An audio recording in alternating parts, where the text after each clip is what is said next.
Pagi, assalamualaikum Pak Badus. Selamat pagi, waalaikumsalam Pak Bambang. Sehat Pak? Alhamdulillah sehat. Iya. Ya. Setelah kemarin pendampingan 5, baru sekarang kita bisa Ya. apa yang sudah dilaksanakan Pak Bagus setelah pendampingan 5? Ya, untuk hal yang sudah saya laksanakan, terutama terkait dengan pendidikan guru penggerak, ya Pak. Yang paling utama saya laksanakan adalah mengevaluasi setiap kegiatan yang sudah saya programkan di pendidikan guru penggerak ini, seperti itu. Yang paling utama adalah bagaimana saya bisa memperkuat lagi apa yang sudah menjadi program saya. Terutama yang paling utama adalah bagaimana saya melaksanakan kegiatan pembelajaran yang berpihak kepada murid, seperti itu. Di dalam kelas saya memang membuat kelas ini menjadi kelas yang ramah anak, seperti itu. Iya, sesuai dengan apa yang sudah saya pelajari di modul-modul guru penggerak. Terutama yang paling saya soroti adalah budaya positif di sekolah. Budaya positif di sekolah yang mana sudah saya lakukan, sudah saya gerakan di kelas saya, seperti itu. Budaya positif terutama dalam penerapan keyakinan kelas, ya, keyakinan kelas dan kesepakatan kelas yang sudah kami buat. Terus program sekolah yang sudah saya buat, terutama kegiatan yang berpihak kepada murid, yaitu tentang GSM, gerakan GSM, gerakan untuk untuk mencintai pembiasaan seperti sholat, seperti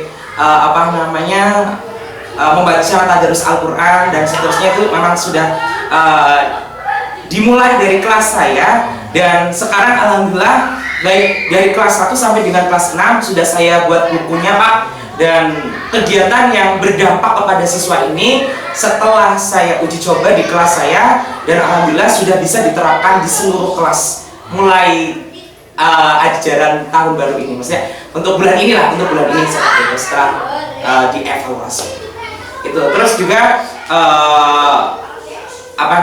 pencatatan aset-aset di sekolah ini yang tentunya bisa dimaksimalkan dalam proses pembelajaran yang berpihak pada siswa. Terus juga saya alhamdulillah sudah mulai menerapkan apa yang ada di modul guru penggerak, terutama bagaimana saya membuat sebuah keputusan yang tentunya bisa memberikan tujuan gitu ya, tujuan bersama lah intinya, seperti itu. Berarti Pak Bagus sudah melaksanakan program penerapan yang berpihak pada murid-murid ya. Dalam menerapkan program tersebut, apa kesulitan atau tantangan yang dihadapi? Untuk tantangan, kesulitan, terutama bagaimana saya sendiri ini untuk bisa menggerakkan, terutama bagaimana saya bisa memberikan kemantapan kepada guru-guru di sini, terutama kepada kepala sekolah, gitu. Terutama meyakinkan bahwa program ini adalah program yang berdampak bukan hanya untuk guru saja, tetapi untuk siswa, seperti itu. Dan apa yang nanti diperoleh oleh sekolah, yaitu nanti sekolah akan mendapatkan banyak sekali manfaatnya. Terutama saya contohkan tadi yang gerakan GSN itu gemar mengaji dan sholat. Nah, ini menjadi momok terutama untuk sekolah negeri seperti itu, karena kita bersaing dengan sekolah swasta, Bapak. Dimana sekolah swasta mungkin untuk akhir-akhir ini trennya lagi naik daun, seperti itu. Kenapa? Karena memang orang tua lebih memilih sekolah yang mungkin di situ ada agamanya, seperti itu. Dan ini program GSM ini yang sudah saya buat untuk sekolah ini, saya mencoba untuk mensosialisasikan kepada guru-guru di sini, meyakinkan bahwa ini sangat baik sekali ketika dilaksanakan, dan dampaknya sangat baik sekali. Karena apa? Karena di dalam program ini ada hal yang diinginkan oleh orang tua, gitu, terutama dalam hal keagamaan.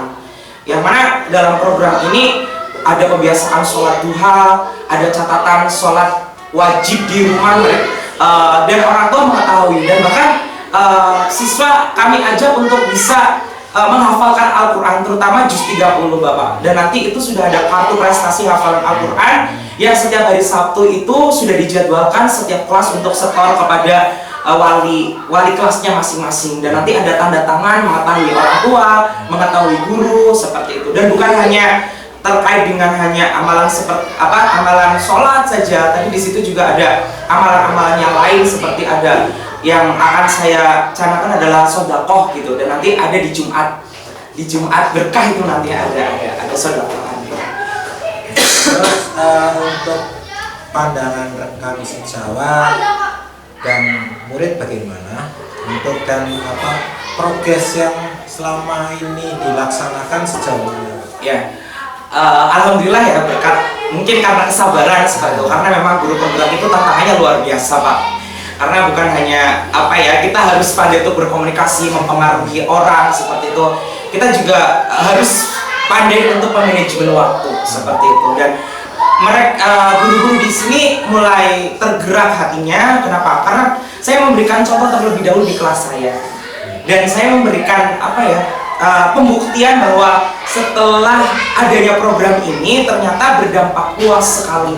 Bukan hanya di dalam lini kelas saya, ternyata juga dilihat orang tua itu juga program yang sangat baik. Sehingga karena saya membuktikan itu, guru-guru di sini tergerak gitu dan mulai bertanya. Nah, akhirnya alhamdulillah untuk program yang ada di kelas saya berdampak untuk seluruh siswa di SD Negeri Kedawang 1 dan sudah dimulai bulan ini juga seperti itu. Saya kolaborasinya juga dengan guru agama karena beliau yang lebih dekat dengan keagamaan seperti itu, dan beliau juga sangat diuntungkan dengan adanya program yang saya canangkan saat ini, karena memang dari pengawas keagamaan juga menghendaki untuk SD yang dekat dengan sekolah swasta untuk bisa berinovasi terkait dengan kegiatan keagamaan yang harus lebih digencarkan lagi seperti itu. Terus untuk kepala sekolah, alhamdulillah selalu mendukung, selalu mensupport, selalu bertanya progresnya seperti itu. Dan untuk anak-anak juga alhamdulillah semangat Bapak gitu. Untuk tanpa saya tunggu atau tanpa saya uprak-uprak, kalau dulu awal-awal memang seperti itu saya tunggu, atau sekarang alhamdulillah kegiatan bisa berjalan sendiri karena memang saya menggerakkan anak-anak kelas 6 untuk menjadi kakak kelasnya atau pembimbingnya. Imam sholat duha, imam sholat duhur itu bukan dari guru tetapi dari siswa sendiri. Jadi untuk kegiatan itu sangat terjadwal dan sistemik gitu Pak. Jadi artinya anak memiliki kesadaran diri untuk bisa melaksanakan kegiatan itu. Bahkan tanpa disuruh lah, sekarang sudah Pak sholat, ya sholat, mereka sudah tahu jamnya sholat, sudah tahu jamnya ngajinya jam berapa, terus kapan harus setoran Al-Qur'annya, mereka itu sudah tertata dengan rapi, dan alhamdulillah anak-anak juga menyambutnya dengan antusias, dengan semangat seperti itu. Berarti ada pembiasaan. Iya. Pembiasaan yang baik yang sudah dilakukan. Sudah ya, budaya positif lah ini. Dan itu sudah berjalan sehingga anak-anak dengan sendirinya karena pembiasaan itu bisa tanpa diperintah sudah jalan. Ini Pak Bagus berkaitan dengan tugas-tugas aksi nyata yang sudah dilakukan Pak Bagus, bagaimana dengan aksi nyata yang ada di modul 3.1 dan 3.2? Ya, untuk aksi nyata yang sudah saya lakukan di modul 3.1 dan modul 3.2 terutama berkolaborasi ya Pak, pengambilan keputusan, terus juga di situ juga pemanfaatan sumber daya yang ada di sekolah seperti itu ya Pak. Aset-aset yang ada di sekolah itu, alhamdulillah saya memanfaatkan dan maksimalkan sekali aset yang ada di sekolah, terutama fasilitas di sekolah seperti musola atau perpustakaan, ruang kelas ya.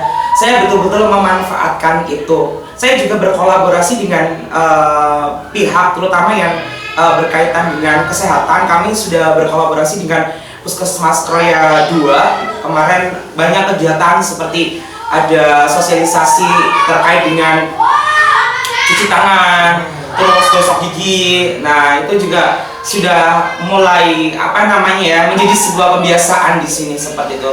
Terutama dalam hidup sehat lah seperti itu. Terus juga untuk kegiatan yang lain seperti pengambilan keputusan ya Pak, terutama beberapa langkah-langkah pengambilan keputusan kemarin yang tentunya terkait dengan ANBK ini Pak, gitu seperti itu. Memang kita memutuskan untuk mengadakan mandiri karena memang terutama yang pertama adalah fasilitas ya, fasilitas kami alhamdulillah ada memadai untuk laptop, terus juga guru juga, operator kami juga sudah ahli seperti itu. Akhirnya memang keputusan ini kami ambil untuk bisa melaksanakan AKM ini atau ANBK ini secara mandiri seperti itu. Itu juga saya karena kebetulan kelas saya yang terlibat, nah ini sangat sinkron sekali dengan modul yang sedang saya pelajari, terutama mengambil keputusan itu tadi dan pemanfaatan sumber daya atau aset-aset yang ada di sekolah ini sehingga bisa dimaksimalkan dengan baik seperti itu.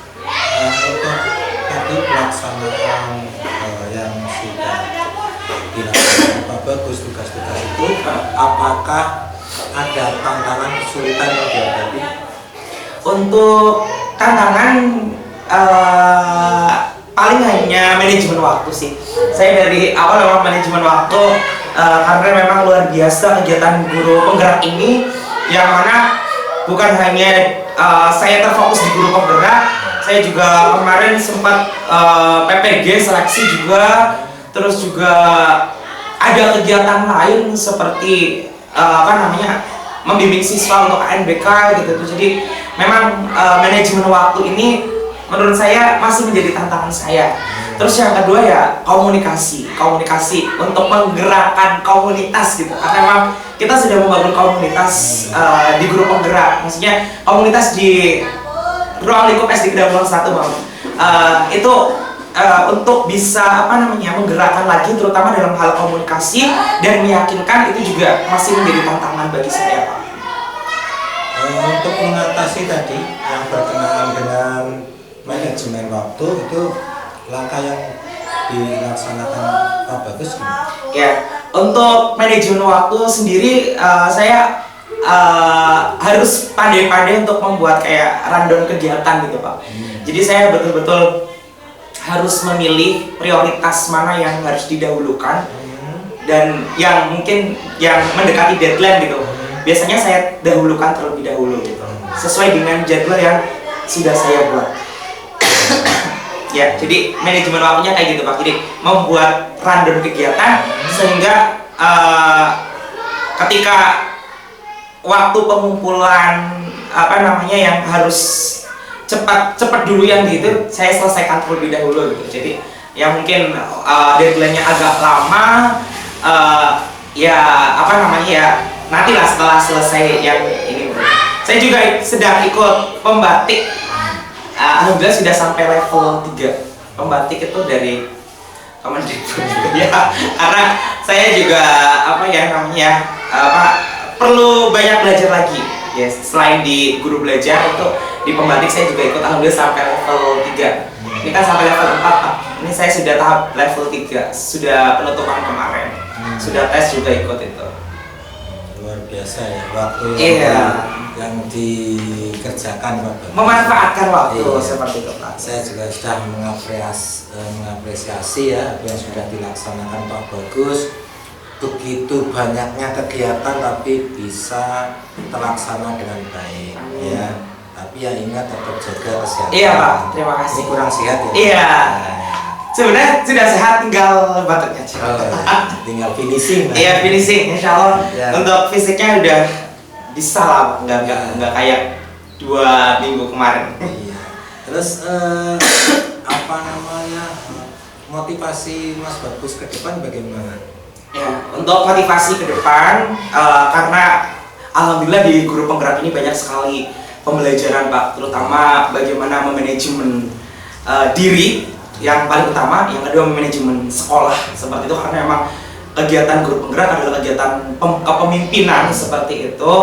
Terus juga apa yang sudah saya lakukan terutama terkait dengan program-program yang berpihak pada murid selama ini. Bahkan bukan hanya program yang sudah saya lakukan satu kali, tetapi memang sudah 2 atau 3 kali terobosan yang saya lakukan selain tugas wajib saya. Yang sedang saya galakan adalah kebersihan, terkait dengan kebersihan dan pikat-pikat kelas gitu, dan kesehatan, karena saya alhamdulillah menjabat sebagai kepala UKS seperti itu. Jadi mau tidak mau saya harus mengadakan program kegiatan yang hubungannya dengan kebersihan, dan alhamdulillah sudah berjalan 1 bulan. Kemarin kita refleksi hari Sabtu dengan anak-anak, dan karena yang dilibatkan kelas 4, 5, dan 6 ini maka kegiatan yang sudah berjalan kebersihan ini sudah disorot sama kepala sekolah juga, sudah berjalan dengan baik. Guru kelas seluruhnya merasakan dampak dari apa yang sudah saya lakukan ini. Dan tentunya ke depan bukan hanya 1 atau 2 kegiatan program yang saya lakukan, tetapi nanti akan ada program-program lain yang akan saya cetuskan kembali. Dan kemarin alhamdulillah saya membimbing anak MAPSI, kita wakil 6 dari SD Kedawung 1 di Kecamatan Kroya semuanya mendapatkan piala. Syukurlah. Alhamdulillah saya bentuk reward ya. Iya, jadi memang seperti itu, karena memang kita di sela-sela itu memang saya melatih anak-anak dan seterusnya, dan itu menjadi kebanggaan tersendiri karena memang di Dabing ini mungkin kita juara umumnya karena 6 yang mewakili cabang seluruhnya mendapatkan piala di Kecamatan Kroya gitu kan. Alhamdulillah itu bukan hanya di sekarang loh Pak, saya juga alhamdulillah sudah sampai membawa anak-anak sampai ke tingkat kabupaten, bahkan alumni saya sekarang sudah sampai dulu di awal saya sudah pernah cerita Pak Bambang sampai ke ITB gitu kan, itu luar biasa. Saya sendiri mungkin gak bisa kuliah di ITB, tapi anak didik saya sudah sampai ke sana, alumninya seperti itu, dan mereka lapor gitu, saya Pak sudah sampai sini gitu kan, artinya masih ada hubungan antara alumni dengan saya yang artinya mungkin nilai-nilai yang sudah kami tanamkan di SD ini bisa diterapkan di jenjang yang lebih baik ya. Saya juga lihat anak-anak sini yang sudah di SMP, sudah di SMA, mereka sering aktif. Kita kemarin juga lihat alumni juara di kecamatan, itu kan artinya nilai-nilai yang sudah tertanam di sini, di guru-guru sini bisa diterapkan terutama dalam hal prestasi itu. Dan kedepannya semoga apa yang nanti yang sudah berjalan saya bisa konsisten, terutama untuk mengevaluasi, untuk untuk bisa mengevaluasi dan memonitoring kegiatan itu berjalan atau tidak dengan lancar. Luar biasa Mas Agus, artinya anak didik yang sudah lulus dari sini tetap berkomunikasi. Iya, berkomunikasi. Dan saya berharap Mas Bagus tetap mengeluarkan anak-anak untuk berprestasi. Amin. Dan praktek baik ini sebaiknya nanti juga ditularkan kepada yang lain. Siapa? Dengan senang hati. Ya. Untuk sekolahnya Pak Bagus, untuk semua yang ada, termasuk siapa tahu praktek baik yang dilaksanakan Pak Bagus bisa bermanfaat untuk lain. Yeah. Nah, terima kasih Pak Bagus. Mudah-mudahan ke depan lebih baik lagi. Amin. Saya akhiri, wassalamualaikum warahmatullahi wabarakatuh. Waalaikumsalam warahmatullahi wabarakatuh. Terima kasih Pak Bambang.